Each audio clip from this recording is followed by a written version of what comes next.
আল্লাহ রসুল সাল্লাল্লাহু আলাইহি ওয়াসাল্লাম বলছেন মেয়েদের জন্য নফল নামাজ কোনো দরকার নেই, যদি করে আলহামদুলিল্লাহ গোল্ডেনে পাবে।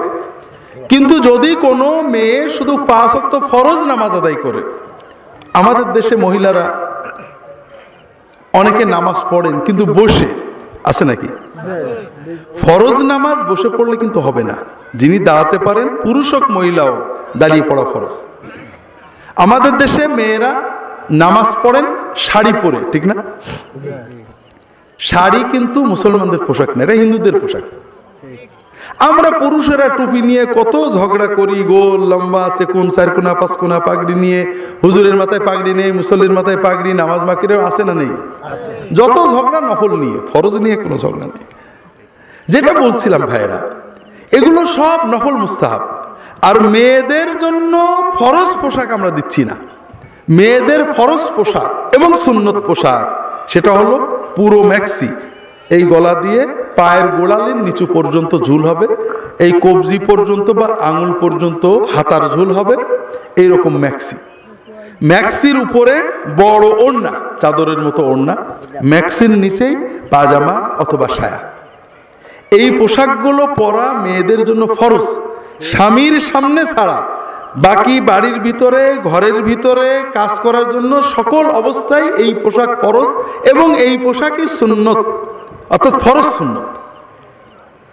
আর নামাজও এই পোশাকে পড়লে হবে, শাড়ি পরলে হবে না। হবে কিভাবে বলছি, কোনো মহিলা যদি নামাজ পড়েন, নামাজের ভিতরে যে অন্ধকার ঘরেও নামাজ পড়েন, একা নামাজ পড়েন, তার জন্য শুধুমাত্র মুখের এই জায়গাটুকু এবং কবজি পর্যন্ত হাত, এর বাইরে খোলা হারাম, খুললে নামাজ ভেঙে যাবে। যদি কোনো মহিলা একা ঘরে অন্ধকারে নামাজ পড়েন, কাপড় আছে, কাপড় নেই ন্যাংটোয় নামাজ হবে। আপনার কাপড় নেই ন্যাংটোয় নামাজ পড়বেন, কিন্তু কাপড় আছে, প্যান্ট একটা পরেছেন লুজ করে, রুকু দিতে গেলে নাবির খানিক নিচে নেমে যায়, নামাজ হবে নাকি? অবহেলা, হারাম, নামাজ হবে না। ঠিক তেমনি কোনো মহিলা যদি অন্ধকার ঘরে একাও নামাজ আদায় করেন, কপালের কিছু চুল বেরিয়ে যায়, কান একটা বা দুটো বেরিয়ে যায়, জুলফির চুল বেরিয়ে যায়, পিছনের চুল বেরিয়ে যায়, থুতমির নিচে গলার কাছে এখানে বেরিয়ে যায়, হাতের কাছে কিছু অংশ বেরিয়ে যায়, পেটের কাছে কিছু বেরিয়ে যায়, নামাজ হবে না। নামাজ সারা জীবন পড়লেও বেনামাজি হয়ে থাকতে হবে। এই মসলাতে আপনাদের কারোরই খারাপ লাগছে না তো? আপনাদের বউদের বিরুদ্ধে বলেছি, আপনাদের কথা বলিনি। হ্যাঁ, বউরা দোজখে গেলে আমাদের কি সমস্যা, ঠিক না? আছে, বউয়েরা দোজখে গেলে আমরা কোথায় যাব? হ্যাঁ, টেনে নিয়ে যাবে, সে রেখেন। কিন্তু এইরকম চিন্তা করেন না আজীবন জ্বালাইছে ও দোজখে যাক, আমি একটা হুর পাবো, এই চিন্তা করেন না। কিন্তু ও যখন দোজখে যাবে আপনার টেনে নিয়ে যাবে।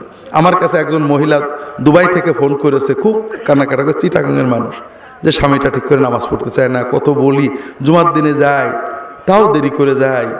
তাহলে দেখেন, আপনি আর বেশি বলেন না, আপনার স্বামীকে বললে সওয়াব পাবেন, কিন্তু আপনার স্বামী যতই গুনাহ করুক আপনার কোনো গুনাহ হবে না, কিন্তু বউ গুনাহ করলে স্বামীর কি হবে? গুনাহ হবে।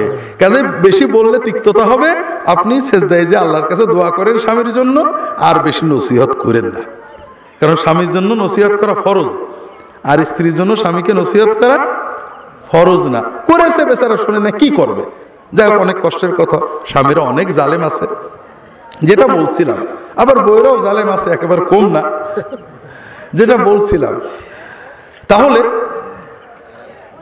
আপনার স্ত্রীকে আপনি বাড়ি যেয়ে বুঝাবেন, নামাজে আমাদের দেহ ঢাকা রাখতে হবে। যদি কেউ শাড়ি পরে নামাজ পড়েন, তাহলে পারে তার হাতা, ব্লাউজের হাতা কোনটুকু হবে? হ্যাঁ, এবং ঝুল ছায়া পর্যন্ত যেতে হবে। আর উপরে শুধু মাথায় শাড়ির আঁচল দিলে হবে না, মাথার উপরে আলাদা একটা বড় ওড়না অথবা হিজাব দিয়ে আটতে হবে, যেন এগুলো খুলে বেরিয়ে না যায়। কথা কি বুঝতে পেরেছেন?